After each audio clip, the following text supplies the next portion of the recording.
मध्य Asia के इतिहास से पता चलता है कि कभी यह प्रदेश सांस्कृतिक दृष्टि से भारत का ही अंग था। संभवतः अशोक के समय मध्य एशिया में बौद्ध धर्म के प्रसार के साथ भारतीय संस्कृति का प्रवेश हुआ था। आगे चलकर यूनानी, शक, पहलव, यूची आदि जिन जातियों ने इस प्रदेश पर शासन किया, उनका पश्चिमोत्तर भारत पर दीर्घकाल तक आधिपत्य रहा। ये सभी विदेशी जातियां भारतीय धर्म और संस्कृति को अधिकांश में अपना चुकी थीं। इसलिए भारतीयों को इस क्षेत्र में पहुंचने, बसने और अपनी संस्कृति को फैलाने का अच्छा अवसर मिला। इस क्षेत्र में स्थित बुखारा, समरकंद, कूची, यारकंदू, काशगर, तुर्फान, कारा शहर और खोतान भारतीय सभ्यता तथा बौद्ध धर्म के प्रसिद्ध केंद्र थे। इन स्थानों की खुदाई में अनेक बौद्ध स्तूप, विहार एवं मूर्तियों के अवशेष प्राप्त हुए हैं। ये सभी भारतीय शैली के अनुसार ही बने हुए हैं, किंतु सबसे महत्वपूर्ण उपलब्धि बौद्ध ग्रंथों तथा सांसारिक विषयों से संबंध रखने वाले अनेक अभिलेखों की पांडुलिपियां हैं। ये पांडुलिपियां पाली तथा प्राकृत भाषाओं और ब्राह्मी व खरोष्ठी लिपियों में हैं। ये लकड़ी की पट्टियों, चमड़े, कागज और रेशमी कपड़े पर लिखी हुई हैं। सबसे महत्वपूर्ण पांडुलिपि धम्मपद की है, जो खोतान के निकट ही एक स्थान से मिली है। उदान वर्ग नामक उस बौद्ध ग्रंथ के खंड भी मिले हैं, जो भारत से लुप्त हो चुका था। वहीं तुर्फान में अश्वघोष रचित सारिपुत्र प्रकरण नामक नाटक का अंतिम अध्याय भोजपत्र पर लिखा हुआ प्राप्त हुआ है। साथ ही कुछ पत्र मिले हैं, जिनमें पाने वालों के नाम और पते लिखे हुए हैं, जो पूर्णतः भारतीय हैं, जैसे भीम, नंदसेन, शमसेन, उपाजीव आदि। इन पुराने नगरों के भग्नावशेष सिद्ध करते हैं कि वे नगर धर्म, भाषा, साहित्य और कला सभी दृष्टियों से भारतीय थे। फाहियान, हुएनसांग आदि चीनी यात्रियों के वृत्तांतों से भी इस बात की पुष्टि होती है कि उस काल में मध्य एशिया की सभ्यता पूर्णतया भारतीय थी। वहीं खोतान भारतीय सभ्यता का सबसे बड़ा केंद्र था। बौद्ध परंपराओं के अनुसार अशोक के पुत्र कुश्तन मौर्य ने खोतान में एक स्वतंत्र मौर्य राजवंश की नींव डाली थी। उसी वंश में आगे चलकर विजित संभव, विजित धम्म, विजित सिंह आदि राजा हुए। विजित सिंह का खरोष्ठी लिपि में उत्कीर्ण एक लेख भी खोतान से मिला है। यह राजवंश 8वीं शताब्दी ईस्वी तक खोतान में राज्य करता रहा। 6वीं ईसा पूर्व में यहाँ के शासक विजित संभव ने वैरोचन नामक बौद्ध भिक्षु से बौद्ध शिक्षा ग्रहण की थी। तभी से खोतान में महायान संप्रदाय का प्रचार हुआ। खोतान साम्राज्य के मौर्य शाखा से संबंधित चित्रांगद मौर्य ने चित्तौड़ के विशाल गढ़ का निर्माण करवाया था, जिसे बाद में बप्पा रावल ने मान मौर्य से धोखे से छीन लिया था। खोतान का गोमती विहार नामक मठ मध्य एशिया का सबसे बड़ा मठ था। इसमें 3000 बौद्ध भिक्षु निवास करते थे। इनमें अनेकों चीनी व भारतीय विद्वान भी थे। गोमती विहार के भिक्षुओं द्वारा रचे गए ग्रंथों का सर्वत्र बड़ा सम्मान किया जाता था। वहीं दूसरा महत्वपूर्ण प्रदेश है कूची प्रदेश, जिसे आजकल कुचार कहते हैं। प्राचीन काल में भारतीय संस्कृति का महत्वपूर्ण केंद्र था। इस समृद्धशाली नगर की लगभग संपूर्ण जनता बौद्ध थी। चीनी अभिलेखों से पता चलता है कि 4वीं शताब्दी ईस्वी में कूची में लगभग 1000 स्तूप और विहार थे। अनेक मठ ऐसे थे जिनमें बौद्ध भिक्षुणियां रहती थीं। ये भिक्षुणियां प्राय राज्य परिवारों की स्त्रियां और पुत्रियां थीं। 4वीं सदी में कूची के भिक्षुओं ने चीन में बौद्ध धर्म का प्रचार करने में महत्वपूर्ण योगदान दिया था। इन भिक्षुओं में कुमार जीव सबसे अधिक प्रसिद्ध था। कूची में पाली प्राकृत पढ़ाने के लिए कातंत्र व्याकरण का उपयोग किया जाता था। यहाँ पर भारतीय आयुर्वेद व ज्योतिष ग्रंथ भी मिले हैं। कुमारजीव पाली प्राकृत और चीनी भाषा का प्रकांड बौद्ध विद्वान था, जिसने चीन में रहते हुए 100 से अधिक बौद्ध ग्रंथों का चीनी भाषा में अनुवाद किया था। कुमारजीव के बाद क्रमशः बौद्ध भिक्षु और नालंदा विश्वविद्यालय के विद्वान बौद्ध ग्रंथों के साथ चीन जाते रहे और वहां विहारों में रहकर चीनी अनुवाद का कार्य वर्षों तक करते रहे। इनमें बुद्ध यश, गुणवर्मन, परमार्थ, अमोघ वज्र, धर्मदेव आदि विद्वानों के नाम उल्लेखनीय हैं। चीन से भारत आने वाले फाहियान, हुएनसांग, इत्सिंग प्रमुख थे, जो अपने साथ सैकड़ों भारतीय ग्रंथ लेकर चीन चले गए। इत्सिंग ने एक संस्कृत चीनी कोश की रचना की थी। मध्य एशिया में कूची से पूर्व की ओर चीनी सीमा के पास तुडहवा नामक स्थान है। यहाँ पर एक गुफा की खुदाई के दौरान अकस्मात एक छोटी गुफा निकल आई, जो हस्तलिखित पुस्तकों से भरी हुई थी। ये पुस्तकें चीनी, तिब्बती, पाली और प्राकृत भाषा में लिखी हुई थी।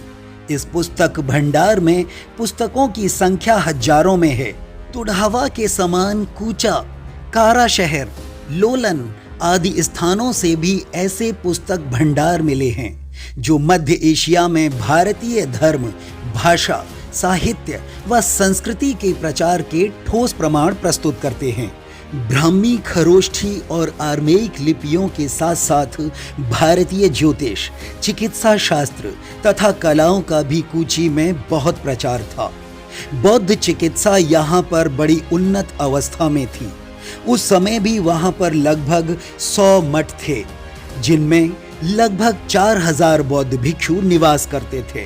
हुएनसांग ने लिखा है कि कूची शहर के बाहर बुद्ध की 90 फुट ऊंची 2 विशाल मूर्तियां थीं, जिनके सामने प्रति 5 वर्ष बाद धार्मिक समारोह हुआ करता था।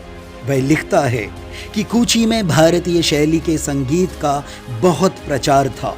कूचे के शासकों के नाम भी भारतीय जैसे थे, जैसे सुवर्ण पुष्प, हरिपुष्प, हरिदेव, सुवर्णदेव आदि। मध्य एशिया में मौजूद कारा शहर भारतीयों की एक अन्य महत्वपूर्ण बस्ती थी। उसे उस युग में अग्निदेश कहते थे। उसके राजाओं के नाम इंद्रार्जुन आदि थे। यहाँ के भारतीयों ने भी बौद्ध धर्म के प्रचार में महत्वपूर्ण भूमिका निभाई थी। कूची के पूर्व में तुर्फान में भी बौद्ध अवशेष एवं 5वीं सदी की संस्कृत भाषा में अभिलेख प्राप्त हुए हैं। 5वीं सदी ईस्वी तक यहाँ बौद्ध धम्म का भली भांति प्रचार हो गया था और वहाँ के राजा चाऊ ने मैत्रेय बुद्ध का मंदिर बनवाकर वहाँ एक लेख भी उत्कीर्ण करवाया था। सम्राट कनिष्क के साम्राज्य में खोतान की तरह काशगर भी सम्मिलित था। संभवतः उसी समय यहाँ बौद्ध धर्म का प्रचार हुआ था। 8वीं सदी के प्रारंभ में इस्लाम ने मध्य एशिया में प्रवेश किया, जिसके फलस्वरूप भारतीय संस्कृति उस प्रदेश से तेजी से लुप्त हो गई। वही मध्य एशिया का एक और खास देश है अफगानिस्तान। प्राचीन काल में भौगोलिक दृष्टि से हिंदकुश का दक्षिण प्रदेश यानी अफगानिस्तान भारत का ही हिस्सा था। ईरानी और भारतीयों के निवास स्थान की वजह से इसे निया प्रदेश के नाम से भी जाना जाता था, जहां ईरानी और पाली प्राकृत के सम्मिश्रण ने संस्कृत भाषा को जन्म दिया।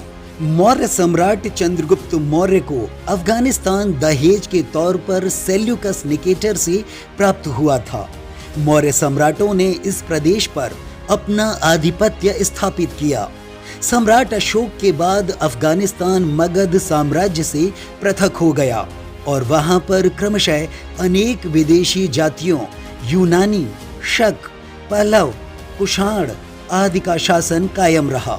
हालांकि इन विदेशी जातियों का पश्चिमोत्तर भारत पर भी अधिकार बना रहा और उन सभी ने भारतीय धर्म व संस्कृति अपना ली थी।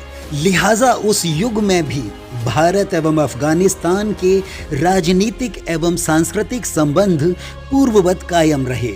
उस समय के यूनानी व रोमन लेखकों ने अफगानिस्तान को भारत का ही अंग माना है और पार्थियन लोग उस प्रदेश को श्वेत भारत के नाम से पुकारते थे। 5वीं सदी ईस्वी में आने वाले चीनी यात्री फाहियान एवं 7वीं सदी ईस्वी में आने वाले हुएनत्सांग ने भी इस प्रदेश को भारत का ही अंग माना था। चीनी यात्री फाहियान ने स्वात घाटी का उल्लेख करते हुए लिखा है कि यह प्रदेश उत्तर भारत का एक भाग है। यहाँ के लोग मध्य भारत की भाषा का प्रयोग करते हैं। उनके भोजन, कपड़े आदि भी मध्य भारत के लोगों की तरह हैं। बुद्ध का धम्म यहाँ खूब फल फूल रहा है। हुएनत्सांग ने भी लिखा है कि हिंदकुश पर्वतमाला में स्थित बमियान घाटी को काट काट कर भिक्षुओं के रहने के लिए गुफाएं बनाई गई थीं। बौद्धों के अनेक मठ थे जिनमें हजारों बौद्ध भिक्षु निवास करते थे। यहाँ का राजा बौद्ध था और हर्षवर्धन की भांति प्रति 5 वर्ष बाद धम्म समारोह करता था। हुएनत्सांग ने बमियान में बुद्ध की विशाल मूर्ति देखी थी। यहाँ यह जान लेना बेहद ज़रूरी है कि सन 2001 ईस्वी में अफगानिस्तान के तालिबान शासकों की धर्मांध नीति के फलस्वरूप यह मूर्ति नष्ट कर दी गई थी। कपिशा के राजा को उसने बौद्ध अनुयायी बतलाते हुए लिखा है कि वह एक शक्तिशाली क्षत्रिय राजा था। उसके राज्य में 100 मठ थे जिनमें 6000 बौद्ध भिक्षु निवास करते थे। पख्तूनख्वा का पेशावर नितांत बौद्ध केंद्र था। 9वीं शताब्दी तक अफगानिस्तान के साथ भारत में राजनीतिक व सांस्कृतिक संबंध घनिष्ठ रूप से कायम रहे। 10वीं शताब्दी के अंत में सुबुक्तगीन द्वारा जयपाल शाही की पराजय के साथ साथ अफगानिस्तान में भारतीय संस्कृति नष्ट हो गई और संपूर्ण देश इस्लामी रंग में रंग दिया गया। यहाँ खुदाई से प्राप्त सामग्रियों में भारतीय कला परंपराओं का प्रभाव स्पष्ट दिखाई देता है। हद्दा के स्थान पर की गई खुदाई में 531 बौद्ध स्तूपों के भग्नावशेषों और 500 बौद्ध मूर्तियां उपलब्ध हुई हैं। बमियान की खुदाई में अनेक सुंदर भित्ति चित्र और पांडुलिपियां प्राप्त हुई हैं। मध्य एशियाई देशों में बौद्ध धम्म के प्रभाव का स्टेनली कार्नोव ने इस प्रकार से उल्लेख किया है। बौद्ध धम्म जो ईसाइयत की भांति अपनी जन्मभूमि से दूर दूर तक फला फूला, आज भी अपनी पूरी शक्ति के साथ बौद्ध धम्म संपूर्ण Burma, Thailand, Cambodia, Laos, Vietnam में जीवित है और उसने संयम, न्याय, धैर्य, करुणा पर जो बल दिया है वे उसके तात्विक गुण हैं जो मानवीय होते हुए भी लोकोत्तर हैं। ऐसी कुंजी हैं जिससे हम दक्षिण पूर्वी एशियाई देशों के निवासियों के आचरण के रहस्य को समझ सकते हैं। इन सभी देशों में पूर्ण धार्मिक सहिष्णुता भी थी। ऐसी ही रोचक जानकारियों के लिए आप हमसे जुड़े रहें और हमारे चैनल को सब्सक्राइब कर लें। तो आज की वीडियो में सिर्फ इतना ही। मिलते हैं फिर किसी नए टॉपिक के साथ।